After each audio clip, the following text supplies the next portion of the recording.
it. And I thought, I could probably make that. I really appreciate the simplicity of it, and I like that because I tend to fluctuate quite a lot in size pretty much daily. I can be very, very bloated, or I can be really not. Sometimes I have to be quite picky and choosy with what I'm wearing. This dress is just a total game changer in my thing, or it will be a game changer when I have it and I can wear it. Another thing I really like about this dress as well, because I've given it a lot of thought, is that you could actually do this dress in so many different fabrics and create a completely different dress each time. The version I'm going to do today is going to be the most simple, I think, just so I can show you, and hopefully if you want to give it a go, you're able to follow the steps along with me. I've not made this dress before, by the way, just so you know. I'm going to class this, I think, as a beginner-friendly dress. Obviously, it does depend on your fabric choice, so don't go for something really thin and slippery. And the choice of fabric for today is jersey. I know I have said if you're a beginner to stay away from stretchy fabrics, so maybe do this in like a cotton. Actually, this would make a really good project for a bedsheet because you're going to need a lot because it's drawstring, so it's going to be all gathered. If you have experience with jersey, then go ahead and do it. I think a denim, like a really lightweight denim, would look so nice in this dress. You want something quite floaty, I think. So this is 4-way stretch, so it's just super comfy. It's pretty lightweight. And I've got loads of it and I've had it for quite a few years. I want to start eating away at it. I do think I might come back to this dress design after today and do ones with some extra, what's the word? Got so many ideas. I feel like I could do this dress already 10 times and make it look very different each time. Let's just start off with the basics. I'm getting carried away with myself, as I usually do. Grab your fabric, grab your shears, grab your tape measure, and grab your paper and a pencil. Right, so we need to take some here we go, already I'm starting to say words wrong. Some rough measurements. The pattern pieces are going to be a lot bigger than what we are because we want it gathered, it's drawstring. So I kind of want it to come to about like here. So we want to go from about here. And I do want it going to the floor. Keep the leg straight. Need a decent hem on it as well, just so I've got a little bit of room to play with the height. I'm going to actually sew it with quite a bit up in the hem, just because depending on what shoes I want to wear with it, really. I can change my mind. I quite like a big chunky sole. I'm going to do it a big hem so I can alter it. So you might want to think about that if you're going to make this yourself. Be a shepherd, not a sheep, people. Please don't judge. These are just rough sketches, okay? They're just there to help me kind of draw up the pattern. I'm going to have a seam going right down the back. So there's going to be 2 pieces for the back. I also considered, so I'll have the option of making just a long sash. I'll make one out of the same fabric, but I may even make one out of a different fabric at another point.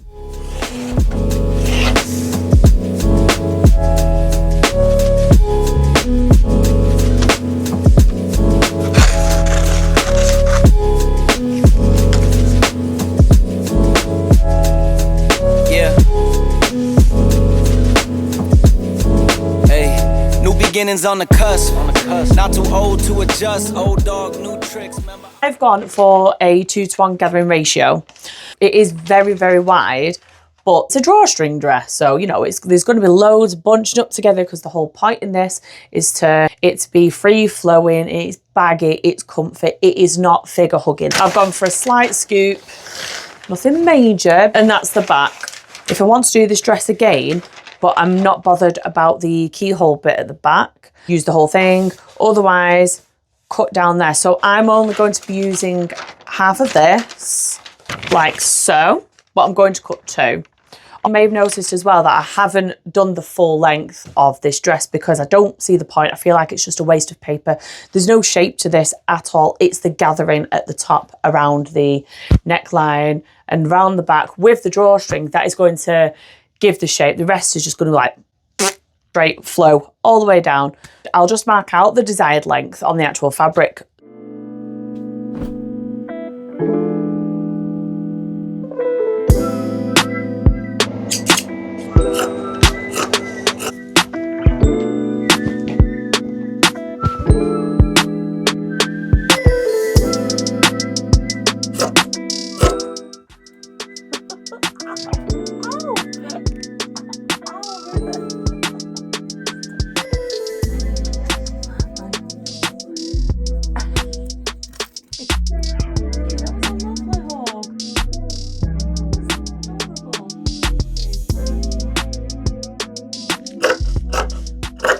Okay, testing. Please ignore my dusty ass cones. It's not dust, it's fibres, but still. Okay, overlock, let's test the stitches on this fabric. Let's get it right. It's got to be turned on. Got to be worth it. Ah, it's a work of art, darling. I love that. When you jump on the overlocker, you test it and you don't need to do nothing. The underside. That is grand. Testing the fabric, by the way. I don't know what the camera angle's like. I'm sorry, I haven't even checked. Let's have a look. What are we on? Oh no, we don't want to be on a no, we do want to be on a stretch stitch. Silly Carrie.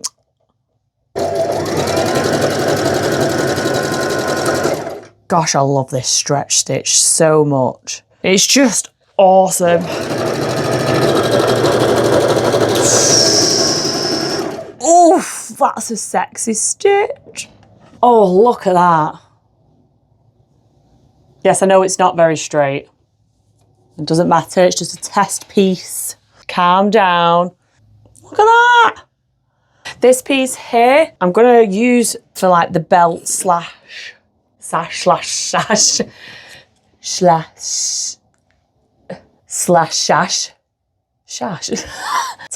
slash sash. Hey, this might be pretty darn good for the sash slash tie. Would have been a much easier way of saying it, wouldn't it? Ooh, this thread to wind the bobbin up. Did actually give my studio a bit of a freshen up yesterday. Can anybody tell? I've done a couple of things, nice things on the walls.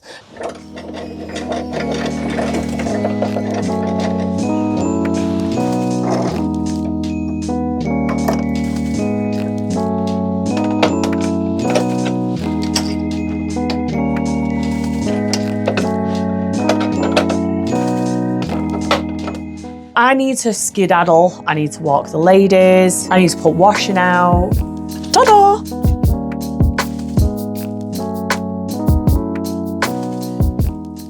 I'm gonna get straight on with this now. No messing. I'm gonna get the two back pieces put together first, and then we'll attach it to the front by the side seams. It's time for a big fat sewing montage.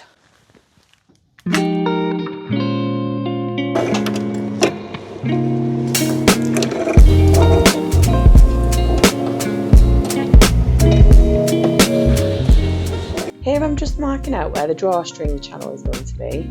That's going to be 2 centimetres wide. And then from that point, I'm just measuring down where I want the keyhole bit to stop.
last leg of the dress now.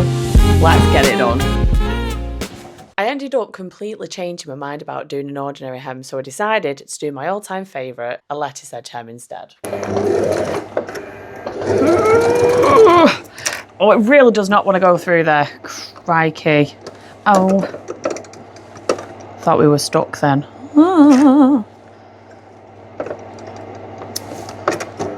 Are we moving? Still not moving. Hey, there we go. We're rocking, we're rolling. By the way, holding some snips or your little thread scissors to help feed things through is a very, very, very good tip, I think. Obviously, you have to be very careful that you don't end up getting it under the needle. That will cause absolute carnage.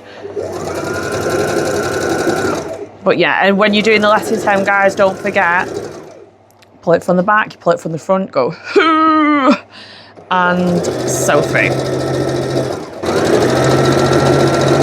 There we go.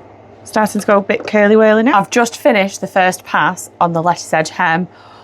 Oh my goodness, I'm so happy. I'm so glad I decided to do this. It looks super cute. I do think I'm going to go over it once more to try and just get it that little bit extra curly. Super pretty. Obviously, it's taking longer than doing an ordinary hem, but it's so worth it. Look at that. Oh, it's just so pretty. I love it. Right, I'm going to do one more pass and then the dress is actually finally done. For those of you who may need a little reminder on doing a lettuce edge hem, we have the length on 1, stitch length on 1. We have the width on 5. This will vary slightly dependent on the fabric of your choice, but we do it on a zigzag stitch. So I'm on number 3 here.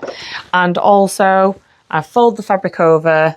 Actually, in that video where I made that crop top, I folded it over and then trimmed it. I'm not going to do that on this one because that was a nightmare and it was so time consuming to do the trimming afterwards.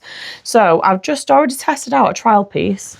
Where'd it go? Where'd it go? There we go. And I think it is fine just folding it over just enough because this doesn't fray. So I don't need to worry about any trimming right up against the raw edge. So I'm quite happy with that.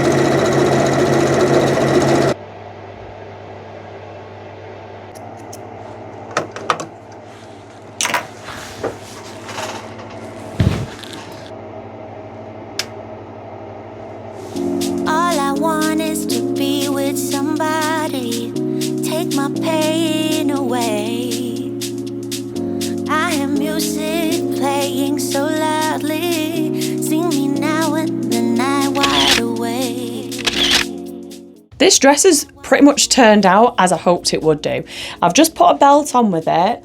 I do feel like for my shape and size, perhaps a belt would be a bit more beneficial for me, just kind of draw my waist in a little bit. I'm so happy with it. I really, really, really am. I do want to call this as like an all-rounder kind of dress, just because you could do it with so many different fabrics and it can be applicable to all the seasons, in my opinion. I do think in maybe, I don't know, maybe like a denim with a nice polo neck long sleeve jumper underneath would look quite nice. I think it'd be great for on the beach to throw over a nice bikini. I feel like for springtime like this, perhaps this one that I've done, it'd be great, which is round the corner, guys. We're just getting that one step closer to spring, which is fantastic. I can't wait for it because I've got so many projects in mind that are for clothes that are really more spring and summer kind of seasons. Just destroyed my bun trying to do this, but ignore my bun. But you could even flap the straps over, cross them over, so then you get this kind of nice effect. So it's so versatile. This is the Hackable all year round dress. I do not claim to have designed this, by the way. I've had inspiration from online, just to clarify that. This is not my own design. I basically just kind of copied something that I've seen that is already available out there.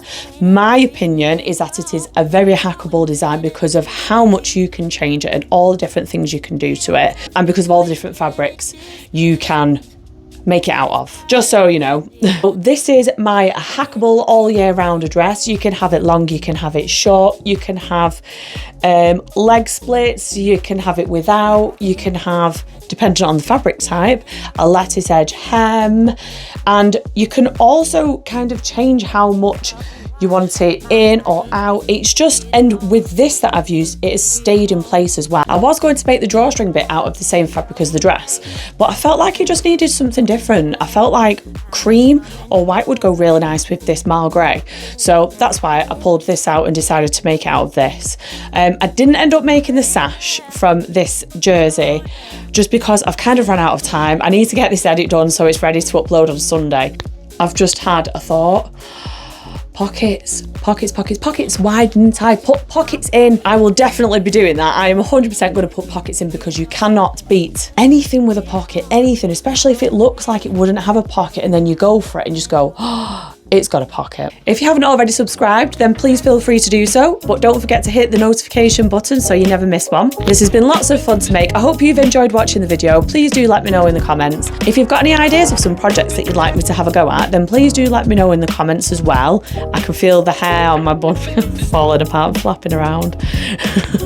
That's all for today. I just want to say a huge thank you to everybody who's been watching, liking, sharing, commenting, subscribing. If you haven't done already, then please do subscribe and don't forget to hit that notification button. My name is Kerry. You've been watching the Kerry Louise edit. Thank you for watching.